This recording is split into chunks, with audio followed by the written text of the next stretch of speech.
Welcome. Welcome to Dr. Jeff Talks About Sex and Intimacy, where we explore the science, the psychology, and heart of human connection. I'm Dr. Jeff Albaugh, and today we're exploring a topic that often hides in plain sight in relationships. What it really means to have well-rounded intimacy.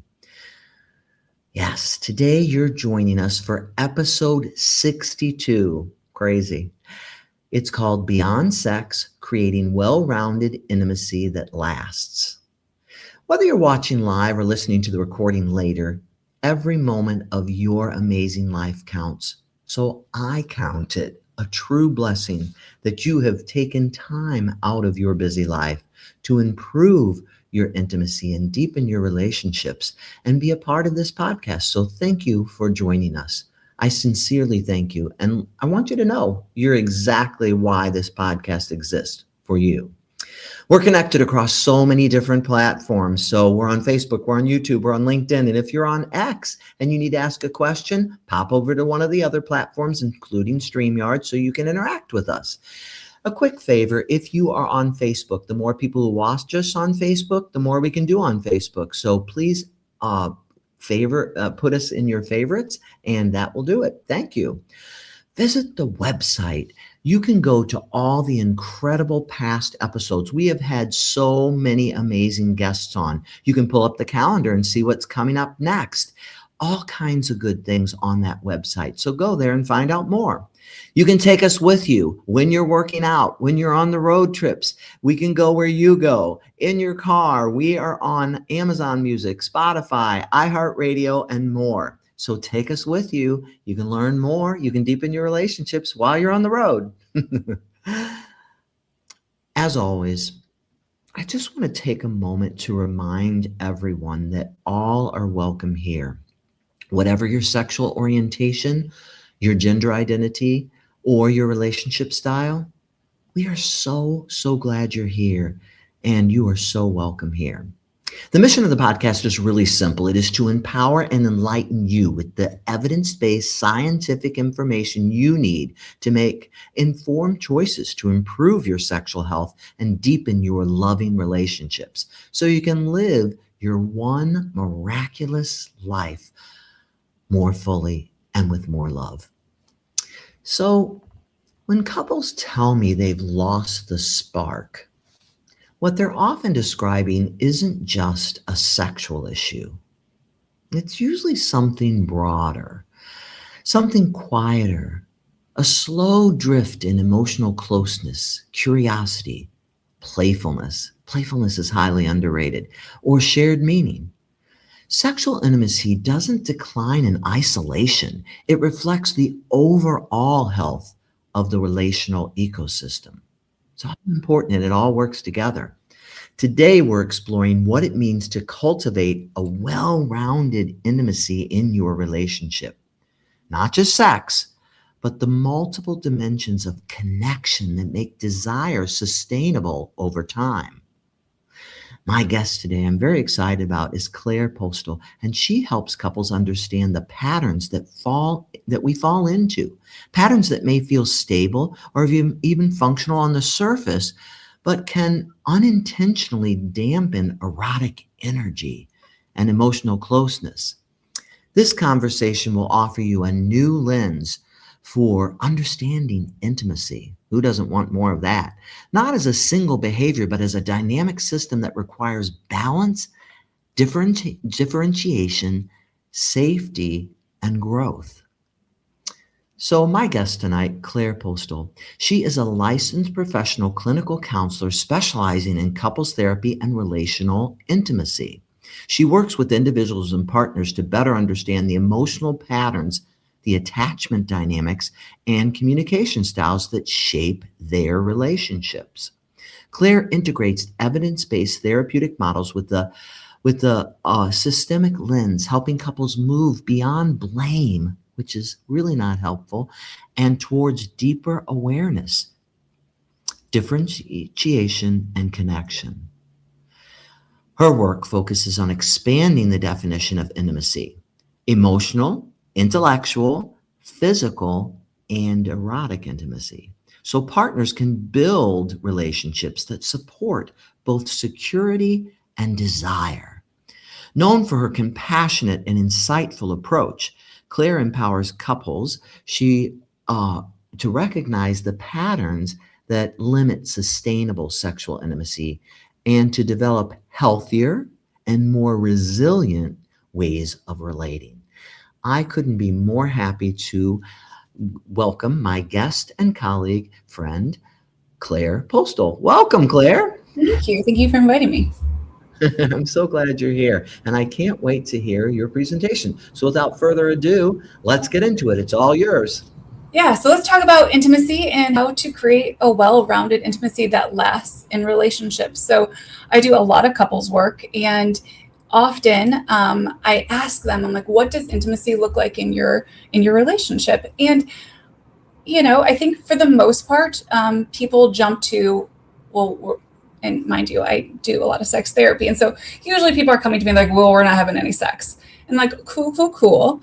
And so it's a lot of explaining what all intimacy entails. And so I think to start off, I should kind of talk about what I mean when I'm talking about intimacy. So we often think of it as sex. And then people think sex is penetration. And so anytime I'm asking, what does intimacy look like? It's penetration. And that's very limiting. And so I explained to people, I'm like, well, no, there's a lot of different ways that we connect with people. And that's what intimacy is. It's a form of connecting with others. And so we have intimacy in all types of relationships. We have intimacy with our peers, our colleagues, our friends, our children, and then with our partners. And so there's a lot of differentiation that can happen. And so being able to educate couples about the different types of intimacy so that they can really strengthen their relationship, because it is often that people are looking at sexual intimacy or for the lack of variety, penetration as the only means of connection and intimacy, in really failing kind of the well-roundedness that all the different types of intimacies bring into relationships. And so this is kind of a model that I like to kind of share with patients to think about intimacy.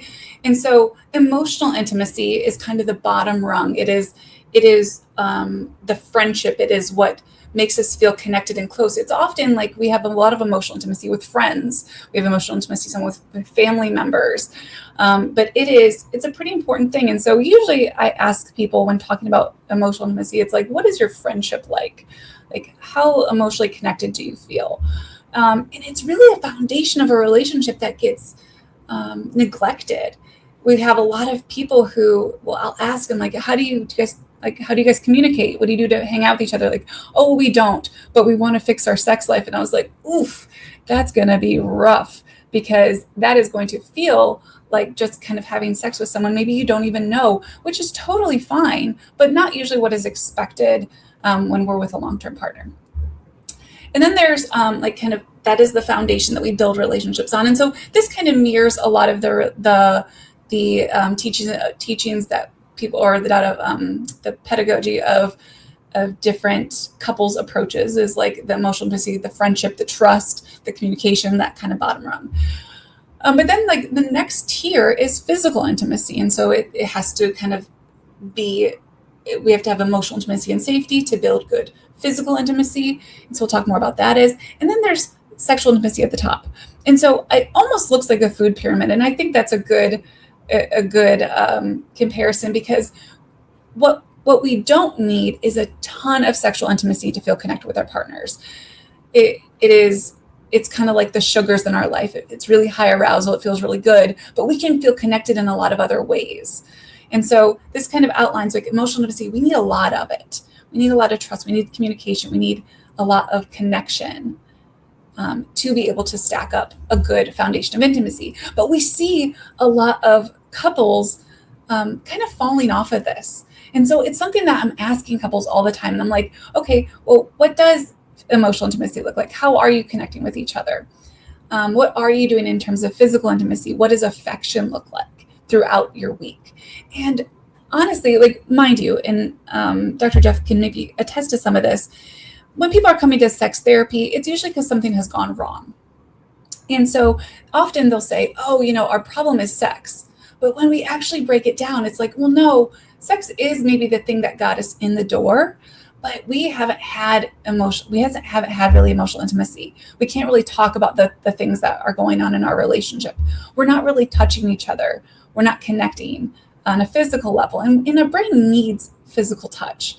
It's kind of wired into our programming. And we're not really doing that either. And so, yeah, no wonder your sexual relationship is kind of lacking. And so I use this kind of as a foundation to think about intimacy so that we know how to build it. How can we build sexual intimacy that is good and consistent and stable? We have to kind of do a bottom up approach. And so here are, when we think of emotional and sexual intimacy, what are they? And so emotional intimacy is really communication. It is going on dates, it's playing board games, it's spending quality time together. I have a lot of people who are like, oh, we watch TV together. Cool. Are you communicating? Are you connecting? Are you sharing your fears, your highs, your wins? Are you sharing your anger, your disappointment, your feelings of failure with each other? Are we being each other's person? And then it's about knowing someone's needs, predicting someone's needs. So there's a lot of research on emotional intimacy and the impact that it has on interest and sexual desire for mainly women. While men, and not to talk in kind of binary terms, but men do, they get a lot more from physical touch and sexual satisfaction, while women might need more emotional stability. And we look back from an anthropology approach, and that makes more sense.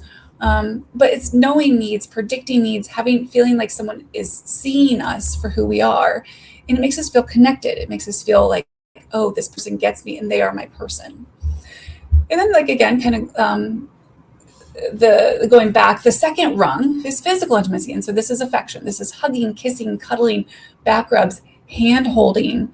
I always tell people, I'm like, brush each other's hair. That's a very erotic thing to do, but it's not necessarily sexual. It's very physical intimacy. It's very intimate.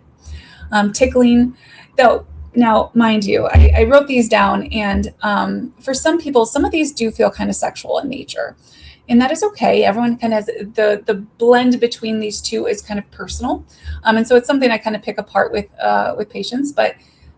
These are really common physical intimacies that people talk about, but it's really safe. I'm going to talk about safety, non-sexual physical touch. Safety is a big part of why sex becomes dampened or difficult. And it doesn't necessarily have to be physical safety, but it has to be about emotional safety for physical intimacy. And we'll talk more about that in a second. And so then what is sexual intimacy? Because everyone wants to call it penetration. And while that can be a part of it, there's a lot of things that are sexual. And so I have a lot of people who maybe can't engage in penetration, and they will come to me and they'll say, oh, well, I've never had sex. And I said, you're engaging in other types of sexual activity, and those are sex. And so what does that include? That can include genital touching, breast touching, nudity. And again, that kind of brings on both physical and intimacy. Some people just being naked around each other can just feel like a physical intimacy and not necessarily sexual. But then I have a lot of people who it maybe feels a little bit more sexual in nature. Oral sex, so providing some sort of oral stimulation to either your genitals or body parts. Digital stimulation, so that's with your hands. Digital penetration, anal penetration, vaginal penetration. There's a variety, and these are, not all of them, but it's not just intercourse. And that is a big thing that I talk about, because when we put the focus on intercourse, everything almost doesn't stack up to it, and we stop doing it. And so here is a model that I think, again, this is how kind of I describe it to people. And all providers kind of describe it differently. Emily Nagoski does a great job to kind of describing kind of this high pressure on penetration and how we need to kind of break this up. But we become kind of linear in our patterns with sex once we've kind of established a relationship. So linear in that it is routine, it lacks variety, it lacks communication, and everything leads to penetration. And so I'll show a diagram in a second. Actually, I'll show it right now. Let's do this. So this is linear. So often, once a couple engages in sexual activity, or even, dare I say, penetration, everything leads to penetration. And it is heartbreaking. And so anytime I have a young audience in front of me, I say, don't do this. Do not form a linear pattern. I have teenagers, and the second we start talking about their own kind of sexual intimacy, which they're not quite there, but once we get there, I will be preaching this to them, that not everything has to lead to penetration. Because if penetration is not wanted by one or both people, we throw the baby out with the bathwater. We don't engage in kissing. We don't engage in any sort of touching. We don't engage in just oral sex. It's like, oh, well, if we're not doing penetration, we're not doing anything. And that is devastating, because it makes all those other things feel like we can't do those. And then we can't engage in a connective activity in intimacy, in a sexual intimacy. And so even though kind of on that lower rung, so kissing and touching, those might be just physical intimacies. So again, people are not engaging in physical intimacies. And so going back, instead, I'm talking to patients about a more dynamic approach to intimacy. So change that an intimacy or sexual activities that change based on desires and needs. So one person can be saying, hey, what if we have some sexual activity today? And the other person's like, you know what? I'm feeling really kind of disconnected from you. Can we do some physical intimacy first? Hey, can we play a board game and really connect on an emotional level? Because I feel like I haven't seen you all day, and this feels like a drastic change. And so it tends to be a little bit more dynamic. It's more variety. So we don't get in these ruts of routine. I cannot tell you how it's funny in like a not a funny haha way, where I have couples who will come in and they'll say, I can tell you exactly what we do sexually. We do this, and then we do this, and then we do that, and then it's over. And I'm like, every time? And they're like, for the most part. And so a more dynamic approach, it's varied. It has a ton more variety that we can engage in and get excited about. We can try new things. We can leaves kind of more room for possibilities. It also fosters more communication, because we have to communicate. It gets us away from chore sex. And so again, kind of in a more routine linear pattern, people develop chore sex where it's like, okay, let's do it. And they're not voicing like, hey, you know what I think I'd really like? I'd really like this. And so we put a little bit more focus on pleasure and connection. So thinking about intimacy from a more dynamic approach. Okay, and what does that mean? And so this is, instead of that linear model, I'm kind of a math nerd, so this is what I call more a plane. It's not a line, it's a plane. But it has a different variety of all different types of intimacies, where we can say, you know what, let's daydream together, and then we'll make out, and maybe that's all we do. Because who makes out with their partner just to make out anymore after they've been in a relationship for a certain amount of time? Yeah, no one does. And so get back to that, because those are the things that foster connection, that foster interest in each other and desire. So there's a lot of research on desire. And what the research shows is that women desire discrepancies in relationships tend to be where women, and again, I don't love the genderedness of research talk, but women tend to develop lower desire throughout a long-term relationship. While men, it maybe stays a little bit more stable. It can peter out as well, but that tends to be the dynamic when there's a desire discrepancy. But if we do more things that foster that connection, both people can maybe meet more in the middle of that discrepancy. And so men who maybe need more sexual and physical intimacy or desire that for connection, we can do more of those if they don't lead to sex all the time. Because our partners sometimes put a guard up where it's like, you know what, I'm not feeling like daydreaming together and making out with each other is safe because it leads to sexual, I don't want to do it. And so being able to be like, well, you know what, let's daydream together and just make out. Let's call it that. Or, oh my gosh, let's just do oral sex today because it's fun. We both get a lot of pleasure out of it. And it's not something we do without it leading to penetration. you would be shocked at how excited people get when we break this away. We break this kind of expectation where it has to be linear. It leaves more variety, and it leaves more room for negotiation. We can also try new things with this. So being able to be like, you know what, I saw this thing, or, it's often like pop culture. So when Outlander was really big, I cannot tell you how many people were turned on and like, oh, maybe we could do a little bit of role play. But it was more the people who were not stuck in this linear pattern where it felt like, oh, we can't do this because there's no negotiation of what we're doing. And so being able to think about this, because we're leading to more connection throughout. And so this is, again, kind of going back to the first slide, this is how we maintain well-rounded intimacy. We kind of heavy hand emotional intimacy.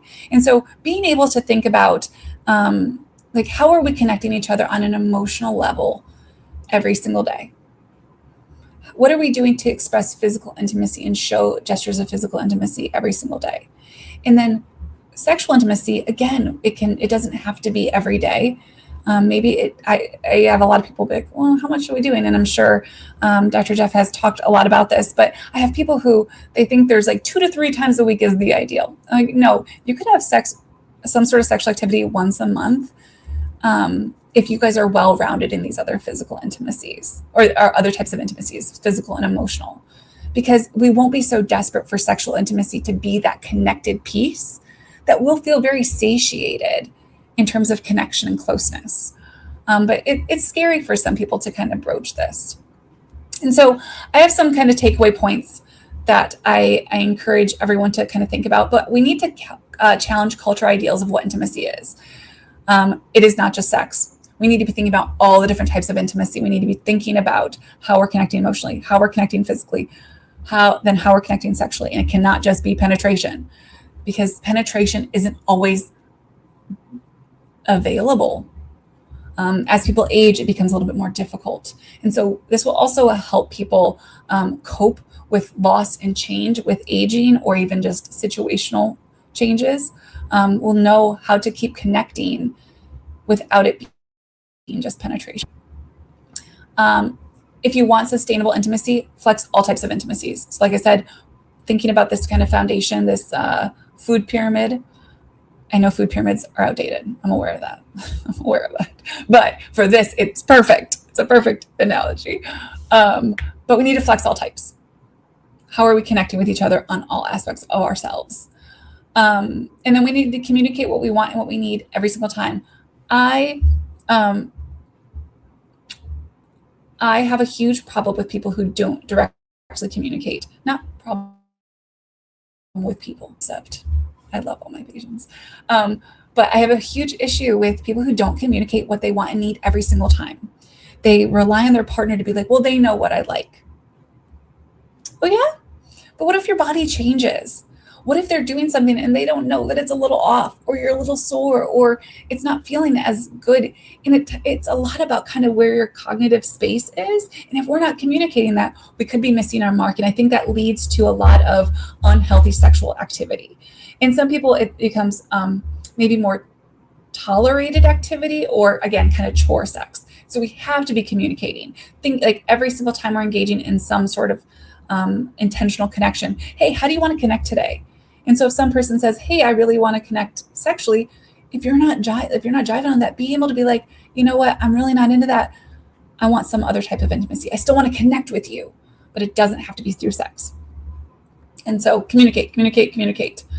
And don't fall into a linear rut. And please, if you have children, talk to them about not falling into linear sex, being able to think about sex as a plane so we can keep it sustainable and long term.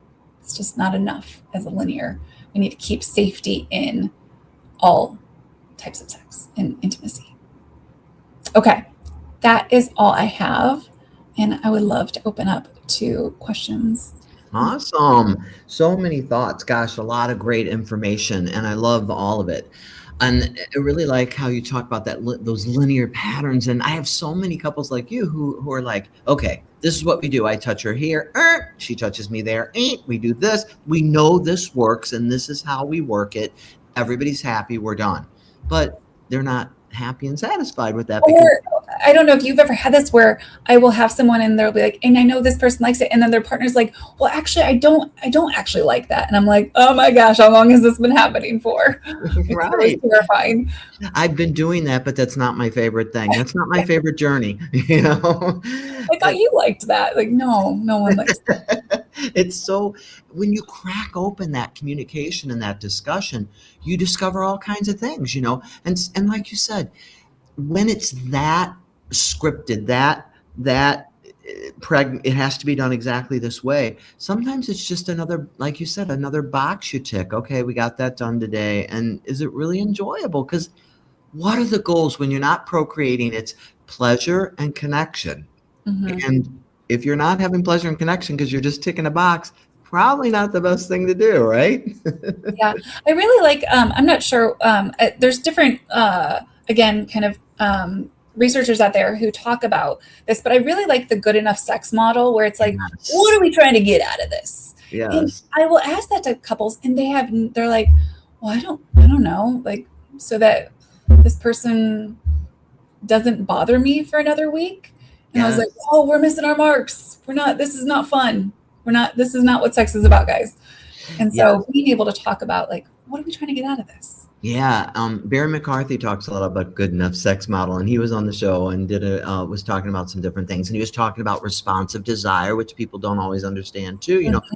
So I think it's so important. And two, you know, you talk a lot about, you know, figure out what's going to work for you and think out of the box, because we're all, through society, through culture, through religion, we're trained to believe sex has to be this way or that way, and it's so untrue. Even like people will be like, we don't have sex anymore because by the time I hit the bed, I'm so tired. I'm like, well, why do you have sex just when you go to bed? That's not a good time. You are tired then, you know? It's the worst time to do it. And sometimes they'll be like, yeah, especially like with the pandemic and people working from home. I'm like, you could have a great sex lunch break, or Let's bring back nooners. You know, is that a thing? Is that a thing still? yes, yes, or you know, like sometimes you both had your shower first thing in the morning. It's like, hey, you know, great time to have some That's the sex. perfect time. That's when people are kind of their body's best primed. Yeah, One yeah. of my couples too that I work with talked about, they developed this thing called pillow talk, and I love it. And you know, my wife and I too, we've learned, we used to be like, you know, now that she's retired and I'm not working as much, sometimes we have these days off together, and we used to always be like, make up the bed, go on, get everything. And so now we've learned, leave the bed unmade, because what we do a lot of times is, like you said, we'll be like, later we have a break, there's not that much going on, you know, you just jump back in the bed, and it's not because we're like, oh, let's take off our clothes and have sex. We Yeah. just cuddle and we have some great conversations, that pillow talk, you know. And um Yeah. cuddling increases dopamine. A hug for like 20 seconds or more increases dopamine levels. All kinds of good things that make you feel more attracted, more satiated, more in tune with each other, right? Yes. Yeah, and then that creates a kind of a safe place to be able to do that. And we can decide to have sex if you want to, but we can also just hang out. We can do other things. And I don't know if I talk to people about this all the time, because I work with a lot of people with kind of post fertility and fertility Yeah. concerns, and it's a lot of like, you know, that we encourage people to do a ton of skin to skin with their babies, but you know, like, everyone gets something from that. Like, Yeah. you can do that with your partner. Be naked around each other without any pressure that it has to go anywhere.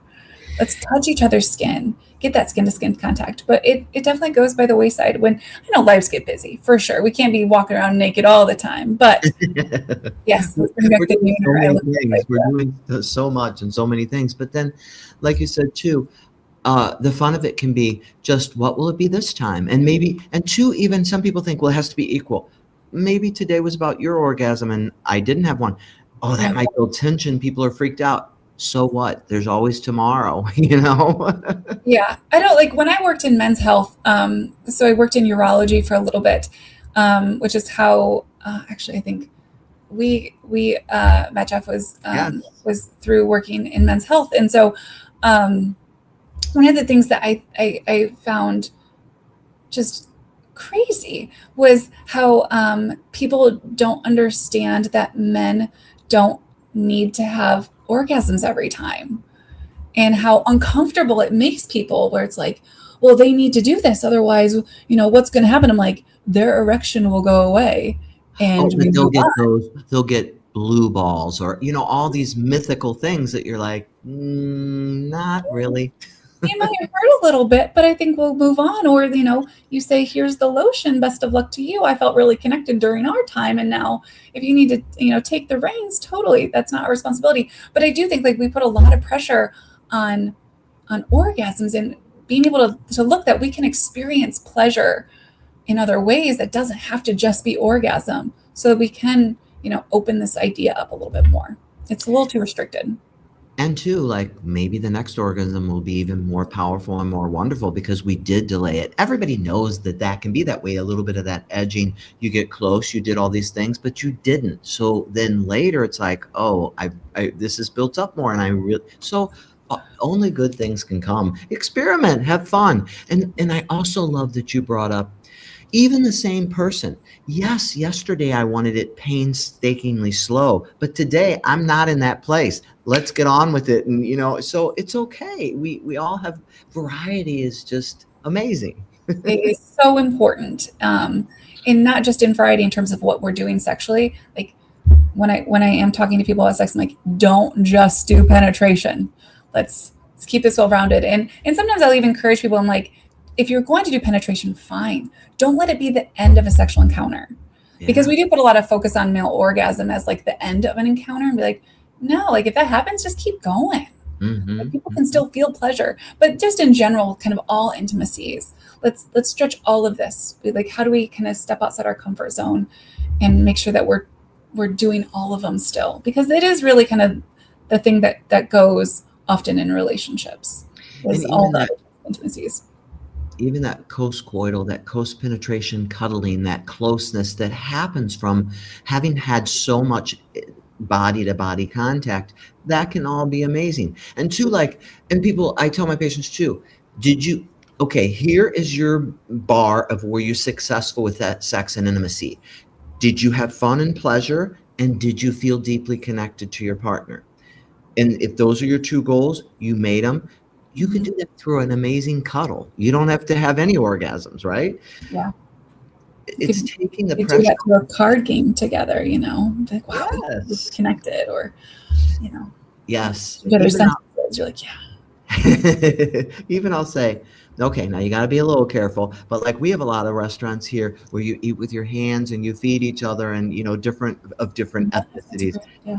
How fun. Or even some of the hot things, and you feed each other, and I said, you're out in public, but it can still be very sensual, very intimate, and very wonderful. And so what if other people are going, wow, get a room? Really into that food. Yeah, we are. It's like, what did they order? That must be really good. We have a couple questions. I think they're good ones. This is the first one. Sometimes it feels like my partner and I have fallen into roles. One of us manages everything and the other goes along with it.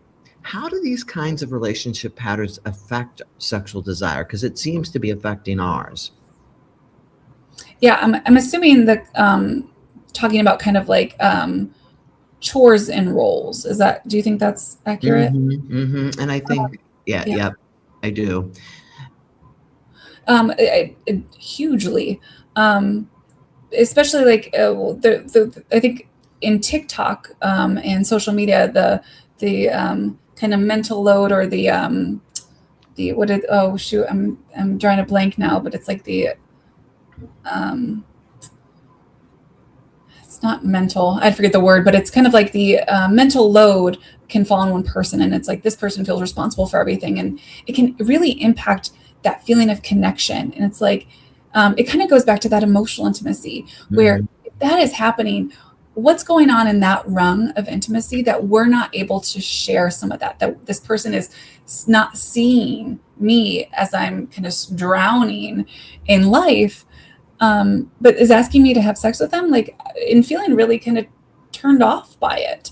Because I think like one of the things, and so when preparing for this conversation, there is a lot of like discussion about not wanting to become enmeshed, avoiding enmeshment, because that's a turn off. And don't be too emotionally intimate, because that can be enmeshment. That's not enmeshment. As Sarah Perel will probably agree with me, that is not enmeshment. But having someone understand what we're experiencing, and even just validating it, or saying, hey, let me take some of that off the table for you, can make us feel like, oh my gosh, you see me, like I'm so turned on by this. Thank you. I mean, it's not like high arousal, but still like feeling seen is so important. Yes. And so that would be like if someone said like, oh, and I hear this all the time where one person is feeling kind of more taxed. That would be kind of where I think something's breaking down in the emotional intimacy aspect. And so being able to talk about that, about some of those turnoffs, or you talked about Emily Nagoski talking about responsive desire, but brakes and accelerators. That's a huge break for a lot of people. And so how do we lessen that? And that is through emotional intimacy and communication. I think about some of my patients whose roles have changed, like now they've become a caregiver to their lover or partner, and how that can throw a whole monkey wrench and be challenging, and how you have to be a little creative, and how do you shift? Another one too is, I'm sure you've had this with, now they're parents for first time, and now this is the mother of my child, and how I feel funny about that or whatever. So I think when roles shift, especially when they shift, that caregiver one is a big one I see that can be challenging. And then that maternal, or that shift, or, whatever, where you're like, can I be mom and lover too? Or can I be caregiver and lover too? That can be challenging. But we both know it can be done, and it absolutely can happen. Yeah, I think a lot of that is like the compartmentalizing. Because like I agree. I work with a lot of cancer patients, and it is like it's a big thing where we have to be a patient caregiver role, but then how do we make sure we're partners again? And so but I do think that happens in this like emotional intimacy and physical intimacy, because we stop doing some of those. We kind of take on a different mindset. And so making sure that we're talking about things that differentiate us from a patient caregiver into partners, or parents into partners. I have a lot of people who go on dates and all they talk about their kids. I'm like, oh my gosh, please don't. Please talk about something else, anything else. But it's hard. It's sometimes hard to put that away. Right. It's so dominant in our lives. Yeah, but it's not necessarily dichotomous. One doesn't negate the other. It doesn't. They can both exist in the same world. You can be caregiver and lover too. But yeah, I think those are that was an interesting question. The next question is, if we want to rebuild intimacy that feels awkward or disconnected, what are some small first steps we can take that don't feel forced? Because then it feels like, okay, now the therapist told me to do this, and here we go. So, Okay, I have a saying that I used to say more, and I guess I don't say anymore, but like, life is one big awkward moment. Let's just be weird. And so I tend to take a much more desensitization approach. And so I'm like, go full bore weird. And you know what I liken it to though? I liken it to learning a foreign language. And so I took French and I took Spanish. And I hated standing up in front of the class and being like, je m'appelle Claire. It feels so uncomfortable and so awkward and so clunky, but you have to do it to practice it. And so it's going to feel clunky. Accept that as part of it and make a joke out of it, lighten it up a bit. And so laugh at it, because it is like, do you want to engage in some sexual intimacy with me? Like, I do. Or I have a lot of people where it is it feels performative to have a serious conversation. And so I'm like, yep, let's use a structure and be a little bit, robotic until we feel more confident in that role. Use the script until we can like work off script. And same with physical intimacies, like being able, I will sometimes have people, because decision-making fatigue is a thing, like being overstimulated by what to pick in terms of like physical touch and intimacy. If it's fallen off, like I could do this and I could do this and then nothing happens. And so sometimes I'll have people like write down all the physical intimacies you've ever engaged in with each other. And then you're going to pick one each day and you're going to practice it so much. If it is kissing, we're going to kiss way too much. But we're going to really just kind of like, again, desensitize ourselves to it by going full bore into it. But I love awkwardness. Don't be afraid of it. And have fun with it, because especially as you get older, you got to have a good sense of humor, because my wife will be like, what was that sound? Was that weird or what? I mean, the humor was the me. Yeah. It's like, sex is super awkward. Like, let's totally not lie to ourselves here. And we're not laughing at the other person. We're laughing at the situation and ourselves. And another thing sometimes my friend and I will say is, let your nerd flag fly.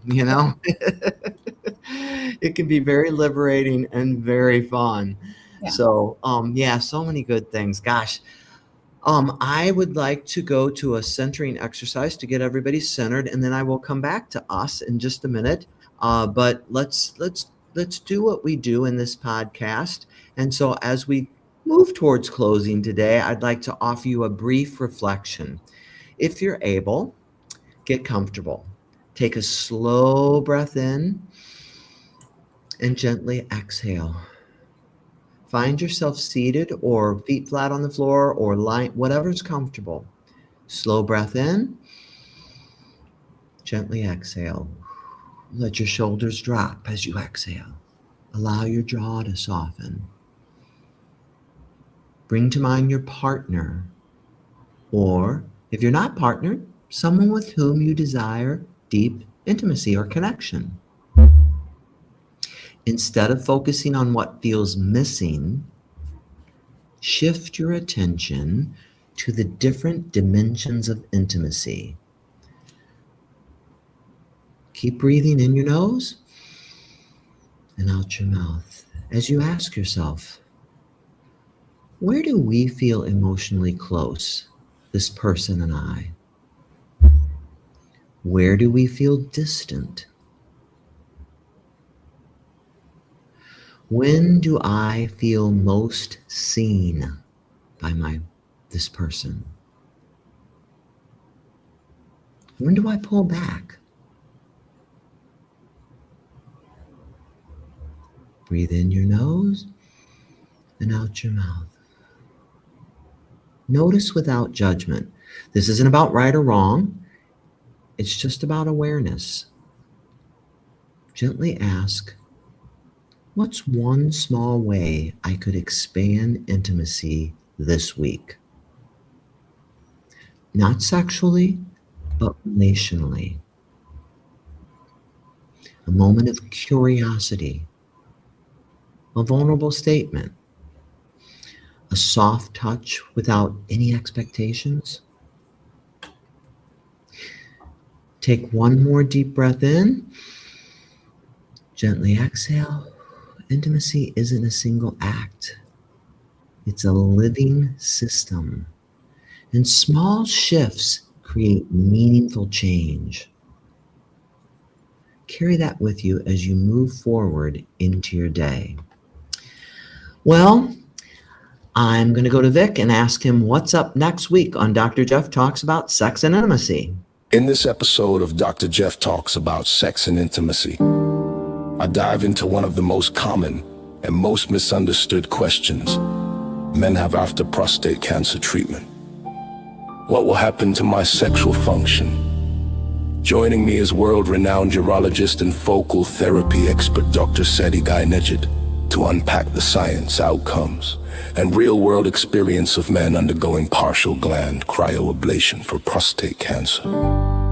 Join me on March 17th at 7 p.m. Central Time to learn more.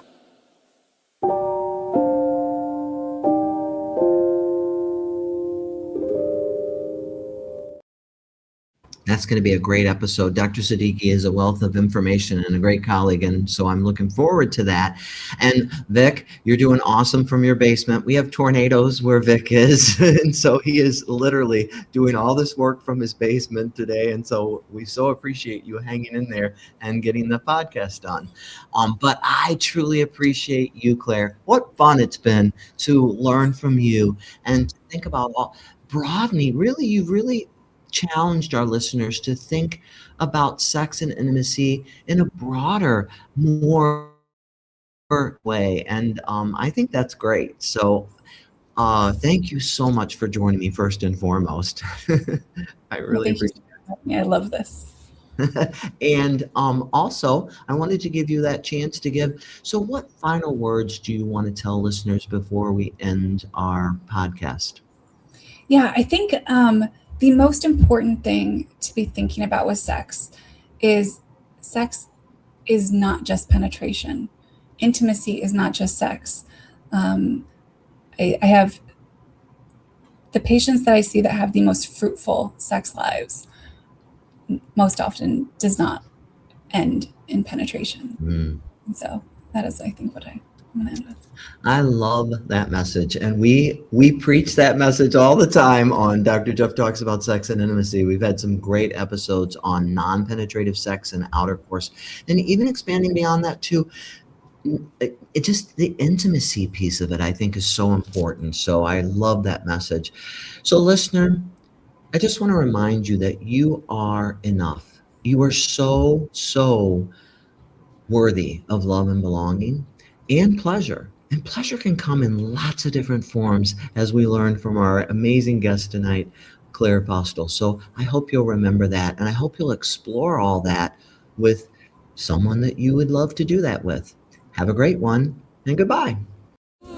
Dr. Jeff talks about sex and intimacy, breaking down the science, setting your spirit free with stories, wisdom, laughter, and care, connection and confidence. He'll take